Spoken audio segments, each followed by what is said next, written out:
राधे राधे दोस्तों।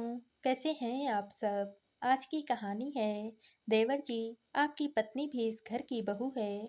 अचानक से किसी ने जोर से दरवाजा खटखटाया। नीति की आंखें खुल ही नहीं रही थी। रात भर सो नहीं पाई थी, पर ससुराल में पहला दिन था। सर पर पल्लू लिया और नजरें झुकाकर दरवाजा खोला। सामने सौरभ था। भाभी 5 बज गए हैं, उठ जाइए। मम्मी और दादी भी उठ गई हैं। अपने देवर का इस तरह से आकर जगाना नीति को कुछ अजीब ही लगा। वैसे भी अभी उसे क्या काम था। वो रात को अलार्म लगा रही थी, पर रोहित ने ही मना कर दिया था। आप जल्दी से नहा कर नीचे आ जाओ, मैं जॉगिंग करने के लिए जा रहा हूँ। अपने बड़े भाई रोहित को बिस्तर पर सोते हुए देखकर बोला, अब इनसे तो वजन कम ना होगा। और कुटिल मुस्कान लिए वो चला गया। नीति ने समय देखा और जल्दी ही साड़ी पहनकर पल्लू लेकर वो नीचे आ गई। आंगन में रखी खटिया पर गद्दा बिछा हुआ था। सासू माँ ने वहीं बैठा दिया। झपकती आंखों से नींद को भगा रही थी। बैठे बैठे नींद आ रही थी। यहाँ आकर बैठने से अच्छा था वो 2 घड़ी और सो लेती। दिन भर नींद तो ना आती। आते जाते रिश्तेदार मुआयना कर रहे थे। ताई जी बोल रही थी, थोड़ी सी नाक मोटी है और बाल भी घने नहीं है। फिर भी रोहित के मन भा गई तो क्या करें। चाची जी बोल रही थी, दान दहेज भी ज्यादा ना लाई। पता नहीं भाभी जी बहू क्या देख कर ले आई। इतनी ही देर में रोहित आ गया। रात की अधूरी नींद उसकी आंखों में झलक रही थी। भाभी और बहनों को आपस में हंसी ठिठोली करते हुए देखकर रोहित भी वहां से चला गया। घर में दादा ससुर जी बीमार थे, तो उनका हनीमून पर जाना भी कैंसिल हो गया। नीति का बड़ा मन था कि वो रोहित के साथ में घूमने के लिए जाए, पर बड़ी बहू को ये तिलांजलि देनी ही पड़ती है।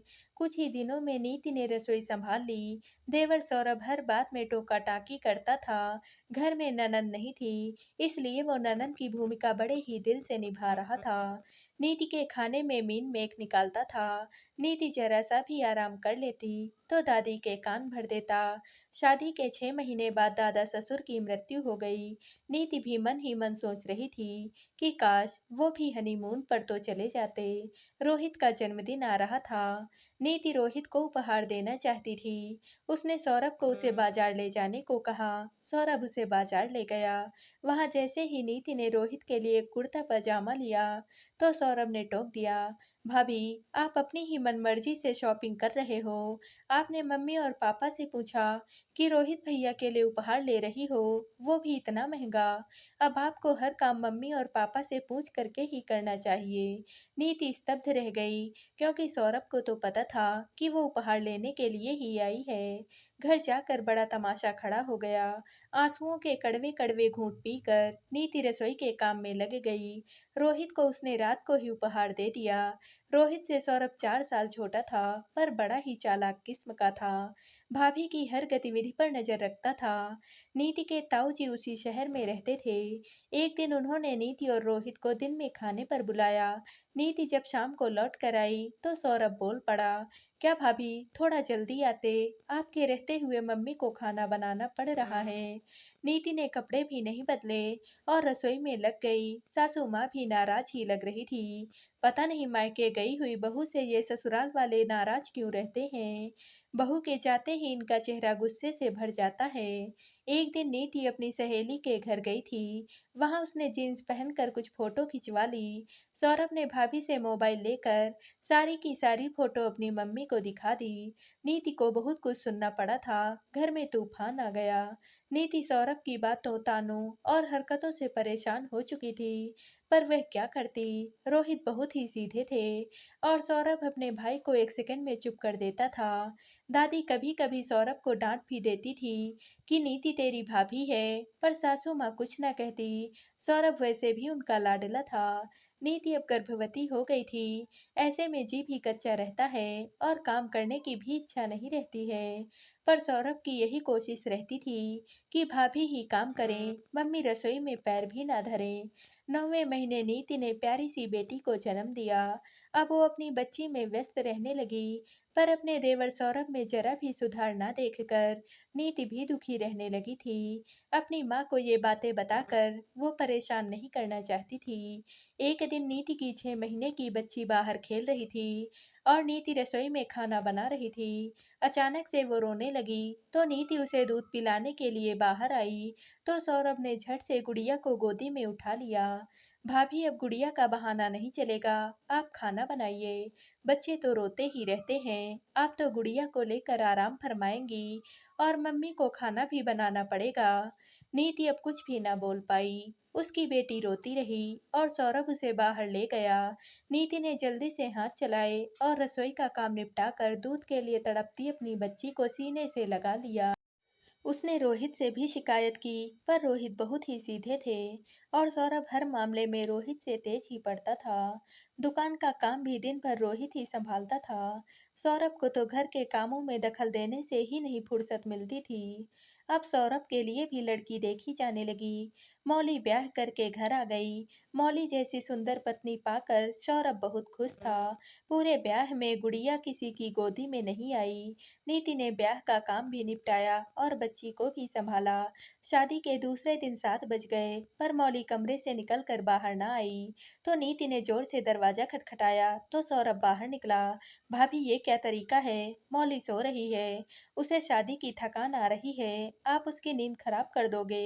पहले 2 कप चाय भिजवा दीजिए, फिर वो उठ जाएगी। वैसे भी क्या जल्दी है, कुछ काम तो है नहीं। मौली को अभी थोड़ी देर तक और सोने दो। सौरभ की बातों को सुनकर नीति अवाक रह गई। घर की बहू तो 5 बजे उठती है, पर मौली तो अभी तक भी सो रही है। सासू माँ भी बोली, नई नवेली है, सोने दे। नीति चुप हो गई। मौली के मायके से तो बहुत दहेज आया है, सभी रिश्तेदार तारीफ कर रहे थे। साड़ियाँ भी सबको अच्छी ही दी गई हैं। नीति सबकी बातें खामोशी से सुन रही थी। दादी सास बिस्तर में थी, उनकी हालत बहुत ही खराब चल रही थी। मौली और सौरभ रुकना नहीं चाहते थे। मम्मी, सारी बुकिंग हो चुकी है, पैसे बर्बाद हो जाएंगे, हम दोनों हनीमून पर जा आते हैं, कुछ होगा तो आप सब बड़े तो घर में ही हैं। सौरभ ये कहकर निकल गया। 4 दिन बाद ही दादी जी की मृत्यु हो गई, पर वो दोनों अपना पूरा हनीमून मनाकर ही आए। आते ही किसी ने उन्हें कुछ भी नहीं कहा। सौरभ ने अपने मोबाइल पर मम्मी को मौली की जीन्स में फोटो दिखाई, जिसे देखकर सासू माँ बहुत खुश हुई। उन्होंने बहू के जीन्स पहनने पर जरा सा भी तमाशा नहीं किया। मौली रसोई में काम कम ही करती थी, वो इसे बचने के तरीके ही ढूंढती। कभी अपने मायके के किसी रिश्तेदार के यहाँ चली जाती, तो कभी बाहर सौरभ के साथ घूमने के लिए निकल जाती। नीति ने सास से कहा तो वो भी मौली का पक्ष लेकर बोली, तू है ना, रसोई तो संभाल ही लेती है, उसके अभी घूमने फिरने के दिन हैं, उसे अपनी जिंदगी जीने दे।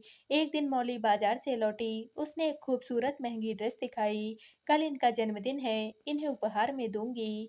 मौली, तुमने मम्मी जी से आज्ञा ली कि इतनी महंगी ड्रेस ले रही हो? तभी सासू माँ अंदर आ जाती हैं। मौली समझदार है, इसे शॉपिंग करने के लिए आज्ञा लेने की क्या जरूरत है। नीति के पैरों से जमीन सरक जाती है। वो अपने देवर सौरभ और सासू माँ का पक्षपात रोज देख रही थी। अब पानी सर तक आ गया था। एक दिन शाम को सौरभ कहता है, भाभी, हम दोनों शाम को घूमने जा रहे हैं, मम्मी से पूछ लिया है, आप खाना बनाकर रख लेना, हम भी आकर घर का खाना ही खाएंगे। नीति का गुस्सा फूट पड़ता है। देवर जी, आपकी पत्नी भी इस घर की बहू है, उसकी भी तो कुछ जिम्मेदारियां हैं। मैंने बहू बनकर हर जिम्मेदारी निभाई है, अब उसकी बारी है। आपकी पत्नी को सोने की, घूमने की, शॉपिंग करने की, कुछ भी पहनने की आज़ादी है। वो कुछ भी कर सकती है। जिन चीज़ों के लिए आप मुझे टोका करते थे, बड़ा ज्ञान देते थे कि बहू का ये फर्ज होता है, ये जिम्मेदारी होती है, तो वो ही ज्ञान अपनी पत्नी को क्यों नहीं देते हो? उसे भी बहू बनकर इस घर के प्रति अपने सभी फर्ज निभाने चाहिए। ये घर अकेले मेरी जिम्मेदारी तो नहीं है। मेरी बिटिया रो रही है और उसे मेरी जरूरत है। मम्मी जी, आप और आपकी लाडली बहू ये रसोई संभाले, मैं अकेली ही ये रसोई नहीं संभालूंगी। 3 सालों से सब कुछ सह रही हूँ, लगता था बहू हूँ तो ये सब सहना ही होगा, इसलिए कभी जुबान नहीं खोली। मौली भी इसी घर की बहू है, पर उसे सब तरह का आराम है, तो फिर अकेली मैं ही क्यों सहूं? देवर जी, भाभी को रोकना टोकना बहुत आसान है, सिर्फ जुबान हिलानी पड़ती है। अब वो ही टोका टाकी अपनी पत्नी के साथ भी करो, उसे भी घर की बहू का हर फर्ज निभाने दो, उसको भी अपनी जिम्मेदारियां निभाने दो। एक बात और कहनी है, कल को आपके के भी बच्चे होंगे, वो रोते रहेंगे और मौली को रसोई का काम करना पड़ेगा, तब आपको दर्द आएगा। मेरी बेटी और मेरा दर्द तो कभी नहीं आया, लेकिन मैं माँ हूँ। आपकी पत्नी को इस दर्द से ना गुजरना पड़े, ये कोशिश करूंगी। नीति ने अपनी बेटी को गोद में लिया और वह अपने कमरे में चली गई। अंदर जाकर रोहित से लिपट कर बहुत रोई। मन हल्का हो गया। आखिर तुमने आज हिम्मत करके बोल ही दिया। रोहित ने नीति की सराहना की। अगले दिन नीति 5 बजे की जगह 6 बजे उठी। रसोई में गई तो मौली भी वहां थी। आज मौली और उसने मिलकर रसोई संभाली। नीति के चेहरे पर विजयी मुस्कान थी। पाठकों, मैंने कई महिलाओं के मुंह से सुना है कि शादी के बाद देवर ने भाई बनकर नहीं बल्कि हिटलर बनकर भाभियों को नियम कानून समझाए हैं। पर जब उन्हीं की शादी हुई तो वो अपनी पत्नी के आगे भीगी बिल्ली बनकर रह गए। देवर भाभी के भाई समान होता है, अच्छा दोस्त होता है, पर कुछ देवर भाभी को तंग करते हैं और उनका जीना मुश्किल कर देते हैं। तो दोस्तों, आप सबको यह कहानी कैसी लगी कमेंट करके ज़रूर बताइएगा और वीडियो को लाइक व शेयर कीजिएगा।